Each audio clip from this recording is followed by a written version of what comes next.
So ఇప్పుడు 18% tax కట్టాలి, అవును 18% జిఎస్టీ ఉంది ఒక అమౌంట్ మీద. సో మీ బిల్లు ఎక్స్ అయింది లేదా ఒక 1000 రూపాయలు అయింది, దానికి మీరు 18 రూపీస్ ట్యాక్స్ కట్టాలి. అంటే మొత్తం వాడికి ఎంత కట్టాలి అంటే మీరు 100 రూపాయలకి 18 రూపాయలు అదనంగా కట్టాలి. కట్టాలి. అంటే మీరు 118% కట్టాలి వాడికి. కరెక్ట్ సో మీ బిల్లుని ఇంటూ 118 వేయండి. కరెక్ట్ 118 అంటే 118.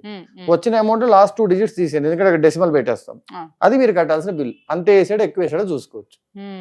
10% డిస్కౌంట్ అంటే ఇంటూ 90 వేయండి, ఓకే ఎందుకు 100లో 10 పోయింది. అవును అవును 10% ట్యాక్స్ అంటే ఇంటూ 110 వేయండి. ఓకే ఓకే ఎవరో ఒకరు వచ్చి సార్ మీకు 40% పెనాల్టీ వేస్తున్నా అన్నాడు, మీరు కట్టిన అమౌంట్ ఇంటూ 140 వేస్తే 40% ఎక్స్ట్రా కాబట్టి మీకు కట్టాల్సిన అమౌంట్ లాస్ట్ 2 తీసేస్తాం. ఏదైనా 100 తో 100 తో డివైడ్ చేయాలి కాబట్టి లాస్ట్ 2 డిజిట్స్ తీసేస్తాం. తీసేస్తాం. ఇలా మీకు డిస్కౌంట్ వేరే వాళ్ళని అడగాల్సిన అవసరం లేకుండా, ఇంకా కొందరికి 8 9 టేబుల్స్ బాగా వస్తాయి. అప్పుడు నాకు 2500 ఇది 20% డిస్కౌంట్ పోతే ఎట్లా అంటే 25 into 8 అంటే 20 వస్తుంది, అంటే 2000కి వచ్చేస్తుంది.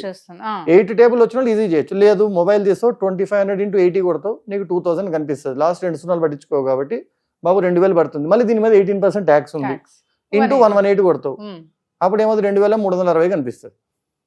అయిపోయింది. అంటే ఈ బేసిక్ తెలిస్తే ఆ షాప్ వాళ్ళ దగ్గర మోసమైనట్టు మనం మోసపోవాల్సిన అవసరం ఉండదు.